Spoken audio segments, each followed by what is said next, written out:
Hola, ¿qué tal amigos? Hoy día comenzamos de una manera distinta nuestro programa La Biblioteca Ufológica junto a Sergio Sánchez, que está ahí compartiendo pantalla conmigo, porque el pasado 13 de noviembre falleció un amigo de la casa. Nos enteramos poco después de grabar el programa anterior. Falleció Matías Morey, autor del Diccionario Temático de Ufología, de Cielos Despejados, que es un libro que publicó Coliseo Sentosa, de extraterrestres en la televisión. Un gran amigo de nosotros, miembro de la Fundación Anomalía, presidente del patronato de la Fundación, webmaster de la Fundación también, articulista de cuadernos de ufología, pero ante todo un gran amigo. Así que con este comienzo un poco diferente queremos recordar su memoria. No sé, Sergio, si tú quieres mencionar algo sobre Matías Morey. Sí, por supuesto. Y lo inesperado que fue todo, la interacción con él, sobre todo en el último tiempo, era frecuente. En algún momento yo recibí un correo privado respecto de una publicación, una agradable sorpresa. También ha comentado en la caja de comentarios del programa de la Biblioteca Ufológica, Así es. dando sugerencias, haciendo correcciones, y se siente raro cuando uno mira eso y nota que la persona que escribió en tiempos tan recientes ya no está con nosotros. Se siente la fragilidad de la vida, así que fue muy triste. Así que desde acá queremos enviarle un saludo a su familia y, y vamos a hacer este programa en honor a Matías Morey.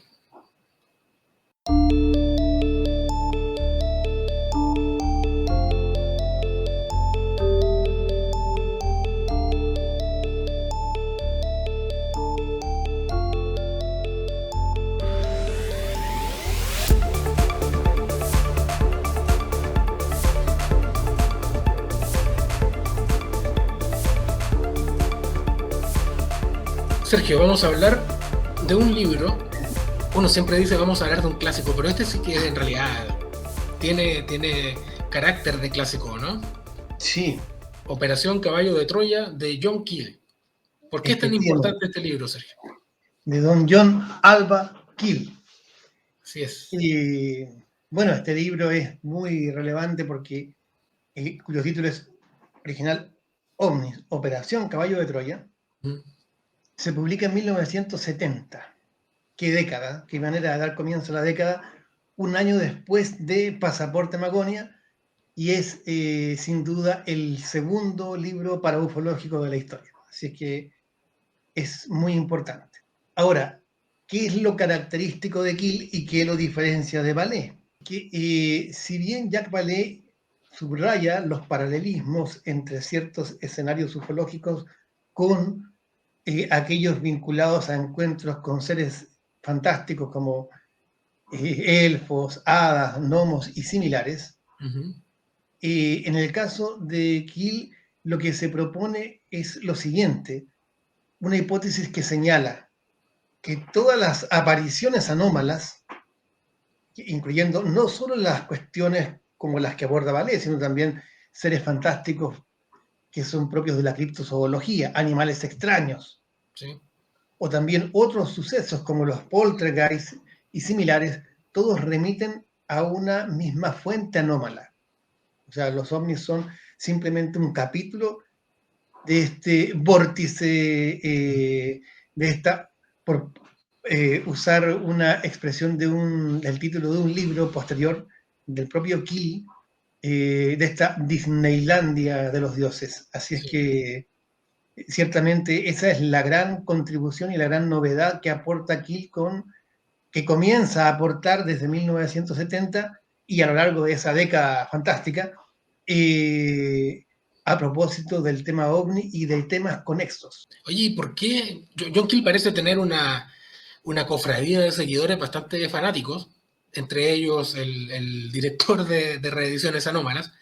¿Y por qué crees tú que se genera esa simpatía por la figura de John Keel cuando muchas veces John Keel lo que propone son cosas bastante descabelladas, para decirlo así, bien en bruto? Sí, es que yo creo que John Keel, esto es una especulación mía, no sé si No, será, sí, aquí valdrá vinimos. como explicación, pero lo que yo pienso es que John Keel es como un Charles Ford, pero de la contracultura de los 60, aunque Ah, su primer libro sea del 70. O sea, sí. viene con ese empuje. Y eso es lo que le da su singularidad y lo que también le hace tan simpático, tan digno de ser apoyado de una forma u otra. Incluso Ujú. aquellos que son más o menos escépticos siempre están dispuestos a celebrar algún aspecto u otro de la obra de Kiel. ¿Por qué? Porque representa una forma de rebeldía ante lo establecido, no solo por, entre comillas, el establishment, sino también lo establecido por la propia misteriología. Entonces, Ujú. ahí, por supuesto, la ufología. Entonces, ahí aparece Kiel con esa posición que en su momento fue muy heterodoxa y sigue despertando adhesión, porque le da, como Ford, le da unidad a lo heterogéneo. En el caso de Ford es más difícil ponderarlo porque lo fortiano sigue siendo una cuestión eh, digna de un análisis, y yo diría incluso hasta filosófico, más ponderado. Mm. Jeffrey Kripal en su libro Autores de lo Imposible así lo muestra, pero Kiel en cierto modo es más accesible para los aficionados a los misterios. Kill también es como un outsider entre outsiders, ¿no? Tiene esa condición de ir por fuera, incluso cuando todo el mundo va por fuera. O sea, me refiero a que el tipo se mete a hablar de ovnis, pero lo hace de una manera que no es la normal, no apoya la hipótesis extraterrestre, sino que plantea su propia hipótesis, que está Sí, un poco marginal dentro del mismo mundillo ufológico. Y sí. tiene otra característica que no es muy común entre los ufólogos, y es que escribe muy bien y que es muy entretenido en su construcción del relato. Sí, y además que eso es muy, muy típico de Kiel, y que comentabas, es muy propio del el empuje, la fuerza que tiene, y además, en su caso, tiene la particularidad de que ese género de especulaciones, esa atmósfera en la que se mueve, es todavía muy joven. Ya no resulta tan novedoso todo eso que se decía en los 70, partiendo por Operación Caballo de Troya de Kiel, desembocando en Dioses del Acuario de Brad Stiger, a Ujú. quien trajimos a colación en algún momento acá también, Sí. no es lo mismo hoy día, 2022. Entonces goza del vigor de lo nuevo en ese momento. Claro, Y se mete en un de, terreno donde hay mucho por construir también.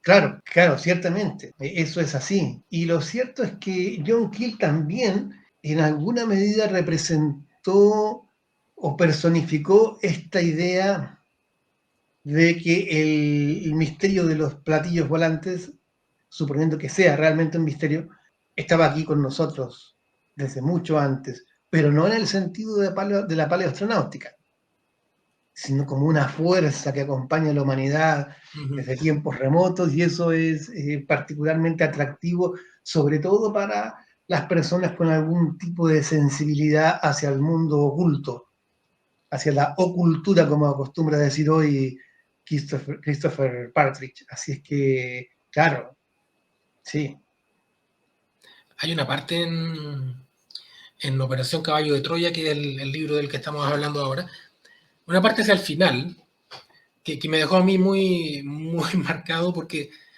a propósito de lo que yo mencionaba, esto de que John Keel dice cosas descabelladas pero se le perdonan, es un poco como Antonio Rivera en ese sentido.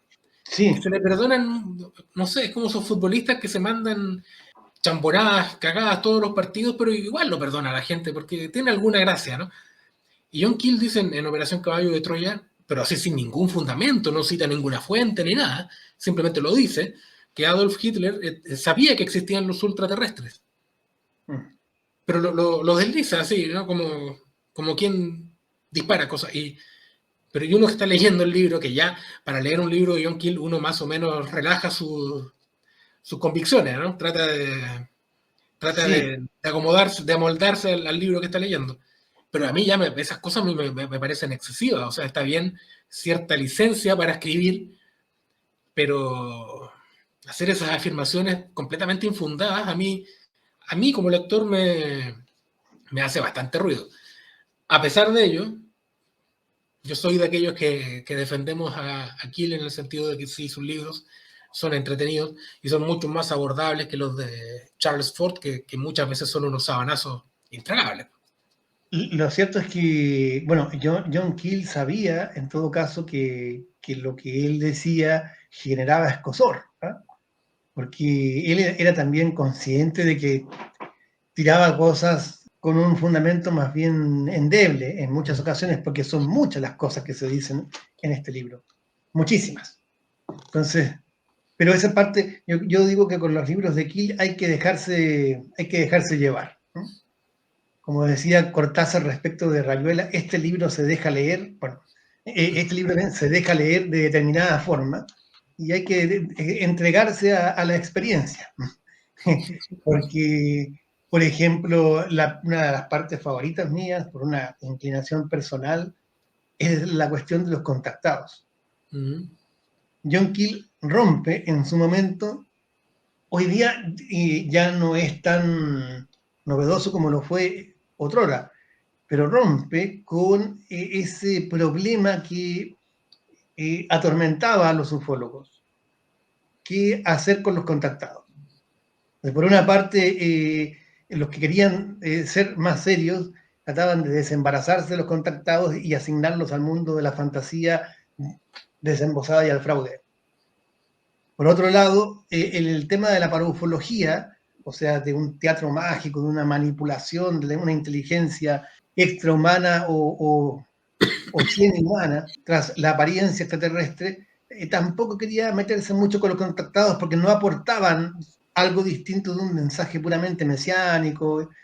Sin embargo, Keel se hace cargo del problema, como lo hace en cierto modo, pero de manera más colateral, Vallée al meterlos en el catálogo Magonia. En cambio, Keel los mira de frente y los mete también en el tema del teatro mágico, pero desconfiando de ellos. Y es así cuando inaugura su famoso dictum, muy, muy interesante por lo que está detrás, cuando señala que los contactados no mienten, sino que son los ufonautas los que les mienten a ellos. Y ahí rompe también con ese problema. O sea, él se abre camino por esa tercera vía y da bastante que pensar algunas de las cosas que señala. Por ejemplo, es John Keel el que comienza a asociar nombres de ufonautas de la primera hora con nombres de entidades surgidas del espiritismo o incluso de demonios. Es John Keel. Después será un tema que retomará Jan Sider en los 80 y parte de lo que hemos llamado la ufología demonológica francesa, pero el que empezó con eso fue John Keel, y precisamente en este libro. A mí lo que me gusta es que para sacarse un problema se mete en uno más gordo. Claro, sí. Eso me encanta. Y así resuelve el problema. Claro, el otro, sí, pero creaste uno mayor. Sí, por cierto. No son los contactados los que mienten, son los extraterrestres los que... Sí, o los ufonautas quienes quieren que sean, que pueden ser entidades claro, ultraterrestres y no sé claro, qué. Más vinculadas, por ejemplo, a lo que se empezó a contactar, entre comillas, en el siglo XIX a propósito del auge del espiritismo. Claro. Entonces... Claro, pero como decía recién, cuando uno se mete a leer a John Keel, más o menos sabe dónde se está metiendo, o sea, uno se prepara para ir a ese terreno. Y uno se mete a ese terreno porque quiere estar ahí. O sea, difícilmente un escéptico recalcitrante o un crítico va a leer a John Keel sin saber dónde está entrando, o se pasaría de tonto, ¿no? Así que cuando uno lee los libros de Keel sabe más o menos lo que se viene y tendrá que atenerse a las consecuencias. Pero sí, me parece un libro interesante que tiene otra característica ya que no tiene que ver con el autor mismo, sino con la traducción al español. Tú conoces la historia, Sergio, no sé si nuestros amigos que nos están acompañando la conocerán, pero el libro de John Keel fue traducido al español en México en una edición pirata, que a mí lo que más me gusta de estas historias es la enorme cantidad de piratería que hay en algunas regiones, ¿no? Toman un libro de John Keel sin pedirle permiso a la editorial, sin que John Keel se enterara jamás nunca, lo traducen al español, lo publican en México, pero sí con con absoluta soltura, ¿no? Y esa edición circula, la edición mexicana. Y después, reediciones anómalas ya ahora más recientemente, esto fue, ¿cuándo lo reeditó Reediciones Anómalas? ¿El 2018? 2017. Oye, hace 5 años, impresionante. El 2017, Reediciones Anómalas comienza su andadura por el mundo por el mundo editorial con Operación Caballo de Troya, precisamente. Y hace un poco justicia, ¿no?, al autor, porque lo hace de una manera legal ahora, comprando los derechos y todo eso. Y con una muy buena traducción, por lo demás. Sí, una traducción de María Vega. Sí. Reediciones Anómalas lo que ha hecho es básicamente hacerse cargo de esta deuda que tenía nuestro mundo editorial con John Keel. O sea, había muy poco de él traducido al español. Estaba Operación Caballo de Troya, estaba El Enigma de las Extrañas Criaturas y estaba Las Profecías del Mothman y poco más, ¿no? Quizás se me olvida alguno, pero bueno, Hadú lo tradujeron también en México, y Reediciones Anómalas lo que ha hecho es tomar muchos de estos libros y traducirlos al español. Así que está muy bien. ¿Qué más podemos decir de Operación Caballo de Troya, Sergio, que pueda ser relevante para algún interesado? Hay que señalar que es delicioso leer la presentación, el prólogo de 1969 de este libro, cuando dice, advierte, algunos lectores se sentirán ofendidos y enfurecidos por lo que tengo que decir y cómo he decidido decirlo. No es mi intención atacar a ninguna creencia o marco de referencia. Más bien he tratado de demostrar cómo todas estas cosas confluyen en un conjunto más amplio, lo que decíamos en un comienzo. Sí. Y para este libro tiene la particularidad, esta traducción, de incluir un prólogo de 1996, Sí. ya con la perspectiva de los años 90. Este es otro Keel, por supuesto, él no abjura, no reniega de lo dicho en su libro, pero tiene más elementos. Y este prólogo es sin duda muy interesante para entender dicha evolución. Cuando se pregunta, ¿dónde estabas en los 60? Si eras un adolescente hippie, puede que anduvieras por las calles de San Francisco rasgueando tu guitarra. Claro, lo que decíamos en un comienzo, cuando estábamos en los 60, pero preparando la, entre comillas, revolución paraufológica en el mundo de los platillos volantes, que se nutre de estos elementos contraculturales.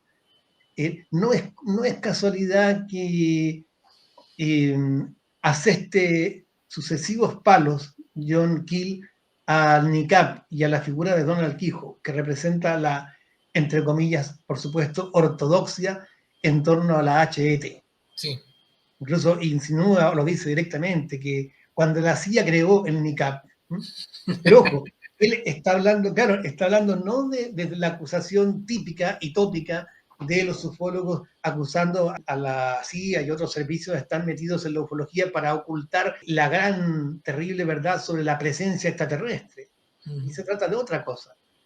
Entonces, es interesante. Claro, y el NICAP representa para él, en ese sentido, la ortodoxia a superar. Claro. Por eso que enfatiza mucho ese punto. ¿Habría sido posible un John Keel, no sé, no en los 70, sino en los 80? Lo digo por esto mismo de la contracultura, ¿no? Es como una respuesta.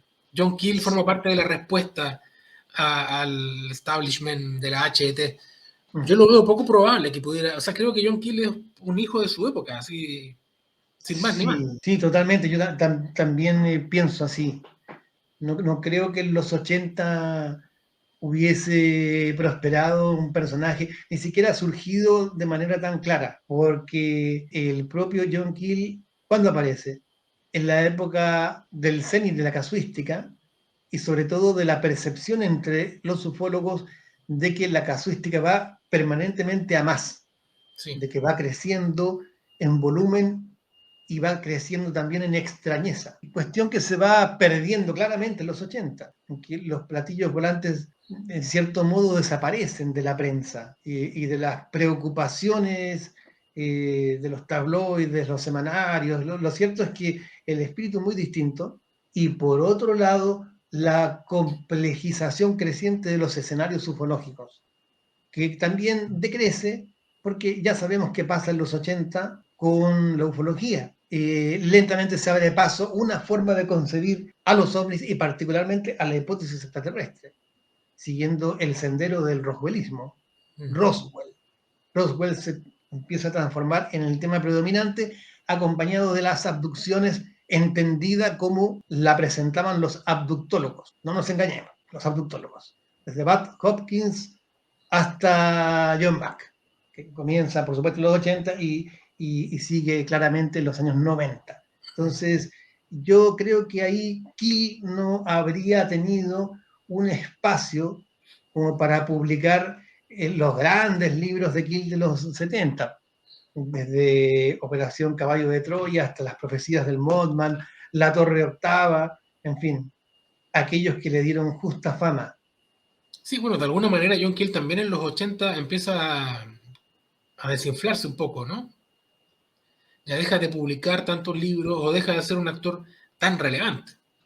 Es bien curioso porque prácticamente todos los del mundo paraufológico se silencian en los 80.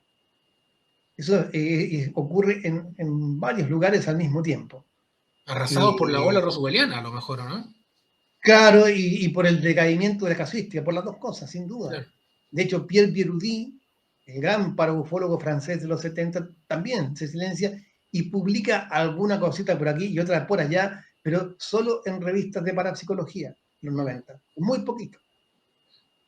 Y ya se acaba el vínculo de la paraufología francesa de ese momento con la ufología, tal como estaba en los 70, en que eso ebullía, era un volcán en erupción. Entonces se pierde y también desaparece de las publicaciones Keel y el propio Brad Stiger. Claro, Yo hago un paralelismo que puede considerarse quizá un poco desenfocado, pero es lo que les pasa, por ejemplo, a los grupos representativos del rock progresivo en los 70. Cuando llegan los 80, se acabó el lado progresivo y sacan puros discos comerciales. Puros, los que sacan discos, claro. discos comerciales, discos pop durante los 70. Y uno no entendía nada. Uno no entendía nada, realmente. ¿Qué pasó? Bueno, sí, ¿Qué pasó? con la ufología pasa un poco de eso, es verdad. Sí, sí. Estoy recordando que El Enigma de las extrañas criaturas se publicó en el 81 en español, con una reedición posterior el año 87, creo, si no me equivoco. Pero el libro, en su concepción original en inglés, es de los años 70 también. Al igual que todos los otros libros de John Keel, que como decía, empieza un poco a diluirse con el paso de las décadas, ¿no? En los 80 y en los 90 sigue siendo, por supuesto, una figura enorme de la ufología, pero ya no tiene la fuerza que tuvo cuando entró, así con todo en el escenario ufológico. Sí, sí, ciertamente. Y también es, como digo, una época de mucho fervor en torno a la cuestión paranormal. No es casualidad que también en esa década se haya publicado el libro de Scott Rogo, El Universo Encantado, que comentamos también en este programa hace algunos meses. Esos eran los tiempos. ¿Sabes qué? Yo te iba a comentar a propósito de John Keel, el autor, el periodista, el personaje, que yo he leído las dos mejores semblanzas sobre él. Están por una parte en la que escriben Pedro Ferriz y Cristian Siruguet en su libro Los hombres del OVNI, Ajá. a propósito del Congreso de Acapulco de 1977 en el que participó John Keel. Sí. El capítulo dedicado a John Keel es notable. Ahí están sus opiniones, está también su juicio crítico, era mucho más crítico de lo que se piensa, desmitifica varias cosas y lo encontramos en su mejor momento, en 1977. Y otra semblanza muy buena que se hace de él es a propósito de una entrevista que le realiza Alejandro Agostinelli. Ah, También claro. muy recomendable porque no se había podido acceder a John Keel por un investigador de lengua española y hacerle confesar ciertas cosas y decir qué pensaba en ese momento de la cuestión de la ardua cuestión de los no identificados. Una entrevista que publicamos en La Nave. Así es. Sí, sí, claro, John Keel es un personaje, estoy viendo aquí, quería confirmar solamente en qué año se publicó la versión pirata mexicana, fue el año 1975. Bueno, John Keel entonces con este libro lo que hace básicamente es poner otra de las piedras fundacionales de la paraufología, casi en paralelo con Jacques Vallée, ¿no?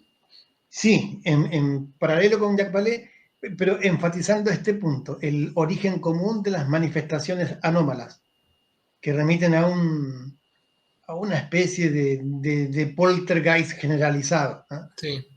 La verdad es que en John Keel se pone el acento mucho más que en el caso de Jacques Vallée, en que la cuestión engañosa de los ovnis, en el caso de Vallée, el aspecto engañoso de los ovnis está más bien vinculado a una especie de mimetismo, un aspecto mimético que es propio de las criaturas y escenarios de la mitología, por ejemplo, de la mitología céltica. En cambio, con John Keel se avanza más allá y todo parece desembocar en un vasto escenario de engaño y manipulación de la humanidad por entidades ultraterrestres. Eso es mucho más dirigido hacia la confusión del ser humano. Por eso que hay cierta deriva kiliana que ha sido recogida por aquellos que han tendido a dar, no digo que lo de John Keel se reduzca a esto, pero hay una cierta deriva que ha sido muy bienvenida por parte de los que hacen una interpretación demonológica del asunto. No es casual que, pese a estar en las antípodas de la cosmovisión religiosa, no es casual que algunos sectores protestantes fundamentalistas que se han interesado mucho en el tema ovni, sobre todo en las últimas décadas, en algún momento podemos hablar de ese tema, hayan encontrado algún abrevadero importante en John Keel. Ojo con ese punto. ¿Algún otro libro de John Keel que podamos recomendar a los interesados? Porque Operación Caballo de Troya, claro, es uno de los principales, pero hay otros, ¿no? John Keel tiene una vasta bibliografía. Ya que seguimos con el tema de reediciones anómalas, las profecías del Mothman. Claro. A propósito de los acontecimientos de 1967 en Point Pleasant, en Virginia Occidental, sí. y todo lo que trajo como consecuencia la observación del llamado hombre polilla, y que fue el disparador para una serie de fenomenologías paranormales que van desde los animales misteriosos hasta los hombres de negro, Sí. los MIP, como los llamaba Brad Stiger, un misterio dentro del misterio. Entonces, claro, ahí está todo. Yo diría que es un muestrario de esa nueva ufología que estaba surgiendo, y no es casual que un libro reciente, precisamente, de Pablo Vergel con Félix Ruiz, OVNI, mitología de una emergencia, ponga especial énfasis en la obra de John Keel, primero, que es una muy buena forma de acceder a ese pensamiento, y especialmente en el tema del Mothman. Oye, estoy recordando un poco este libro, Las profecías del Mothman, que en realidad en el libro prácticamente no salen ovnis, Sí. porque la mayoría de las historias son visitantes, MIP, hombres de negro, o personajes extraños, ¿no? Estos que llegan en la noche y te piden un vaso de agua y se quedan mirando el vaso y no beben el agua y hablan como robots. Y si tú les miras, los calcetines tienen unos cables, son unos personajes rarísimos, ¿no? Que aparecen en medio de la nada a hostigar a los testigos. Sí. Hay mucho de eso. Pero si uno lee el libro, así de ufología, no hay mucho. En realidad lo que hay es de una construcción mítica, en el sentido no peyorativo de la palabra, hay una construcción mítica en torno a un fenómeno que sería el de los ovnis, pero que carece de ovnis. Entonces es muy gracioso eso. Sí, a que tú decías, los MIP también a veces con aspecto ligeramente oriental, Claro. a veces, o que tenían nombres muy comunes, como Jack Brown, exageradamente comunes, y que incluso, esto también lo leía a Brad Stiger, porque él tuvo también una experiencia con este tema directa, o que incluso usaban chistes totalmente anacrónicos. Sí. Y eso despertaba hilaridad por lo anacrónico, por lo pasado de moda. Así. Y los Entonces, Cadillacs negros claro, y los los caballos llamados negros, telefónicos sí. raros, esos que te llamaban por teléfono y te decían cosas extrañas por el teléfono. Cada vez que hablan de los fabulosos Cadillac, este grupo, Sí. tiendo a asociarlo, no lo puedo evitar con los MIP. Si vamos a ser honestos, esta hipótesis de John Keel, de que todos los avistamientos del hombre polilla en Point Pleasant están relacionados con el derrumbe del puente, todo, es muy, así siendo bien objetivo, mirándolo de lejos, sentados desde nuestra casa, es súper rebuscada y es bien antojadiza y mañosa. Porque vincular un accidente como el derrumbe de un puente con unos avistamientos de un ser es bastante forzado. Convengamos eso. Sí. Pero forma también parte del universo kiliano. Y remite esto a lo que hablábamos al comienzo, que a John Keel se le perdonan una cantidad de cosas que si las hace otro, no sé, lo funarían en las redes sociales. Sí, sobre todo porque además, en gran medida, ayuda a pensar también las cosas desde una perspectiva distinta. Por ejemplo, respecto, aquí se menciona bastante, estas oleadas previas a la ufología, ¿no? De los aviones fantasmas. Sí. Aquí hay una fuente, de hecho yo para entender algo del tema también he recurrido a esto, por supuesto hay fuentes más actualizadas sobre los aviones fantasmas del 33, el 34, pero el punto es que, claro, aviones, y ahí no se complica que no nos preocupemos tanto si en realidad estamos dentro del mismo gran problema, del origen de fenómenos anómalos que escapan a toda lógica. Mm. Entonces, un avión fantasma en ese sentido no es más que una de las múltiples manifestaciones que tiene este teatro mágico. Sí. Sí, bueno, un personaje como sea, John Keel un personaje notable, y Operación Caballo de Troya, un libro relevante en su contexto, relevante también como manifestación de una hipótesis novedosa en su momento, y relevante también porque pone sobre la mesa a un autor en ese momento nuevo y original que se convirtió después en un autor central de la primera ufología y de la ufología en general. O sea, John Keel, se quiera o no, es un tipo que ayudó a erigir el edificio ufológico. Un gran personaje. Sergio, ahí tengo acá algunos libros, ya que este es un programa de libros, que como siempre vamos a poner al final las portadas de los últimos lanzamientos. Se lanzó el último número del Ojo Crítico, el número 95. Lo vamos a poner ahí. Tengo en mis manos este libro, Ufología Histórica de Zamora, publicado recientemente por Guante Blanco.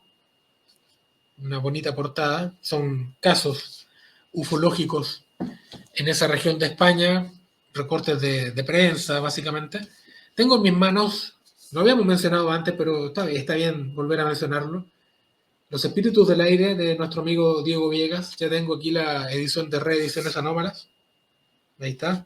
Bonita edición. Tengo también el tomo 1 de Artefactos Alienígenas de Chris Aubeck, el nuevo libro de Chris Aubeck, volumen 1.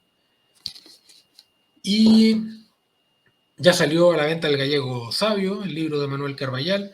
Y nuestro amigo Luis González Manso puso a la venta también Un marciano en mi buzón, que es el libro que publicamos nosotros en Coliseo Sentosa, pero nosotros lo publicamos en inglés. Ahora se publica una versión en español. Así que el mundo editorial sigue dando vueltas, sigue trabajando y sigue publicando cosas nuevas. Palabras al cierre, Sergio. El micrófono es suyo, la cámara es suya. Yo quería dejar espacio para el propio John Keel a propósito de este famoso prólogo nuevo del 60, perdón, de 1996, ¿Sí? que se llama Blues del final de los tiempos. Por supuesto, nos encontramos con las clásicas especulaciones, pero aquí quería dejar así como el ambiente, el ambiente tenso. Cuando dice, al final de la década, se refiere a la década de los 60, Sí. floreció una flamante New Age, a principios de los 70, millones de personas se encontraban reconsiderando sus almas mientras jugueteaban con cristales, cartas del tarot y mantras de meditación. Prestigiosas universidades ofrecían cursos sobre brujería, ovnis y chamanismo. Los kioscos estaban repletos de publicaciones New Age. Los astrólogos vendían sus libros con adelantos de 2 millones de dólares. Parecía que la emoción y el interés intelectual de los años 60 estaban dando sus frutos, que la raza humana mejoraba sutilmente. Qué equivocados estábamos. Pero volviendo a intentarlo a mitad de los 80, cuando de nuevo otra New Age tuvo lugar. Mediums espirituales se convirtieron en canalizadores y diversos excéntricos delirantes introdujeron en la maltrecha conciencia pública un número casi ilimitado de nuevas conspiraciones y tramas malignas.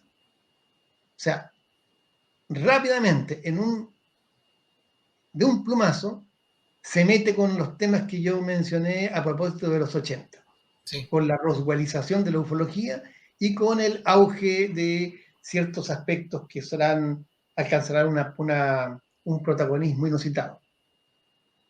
Y eso no habría sido concebible en otro tiempo, por ejemplo, en los 60 y los 70. Bueno, cerramos con el mismísimo John Keel, con las palabras del mismísimo John Keel, este capítulo, Sergio, agradeciendo a quienes nos han acompañado hasta ahora en el programa y pensando ya en algún nuevo libro para una próxima emisión. Muchas gracias, Sergio, por la erudición y por la compañía. Gracias a todos y a leer. Vamos todos a leer. Un abrazo, que estén muy bien. Chao. Chao.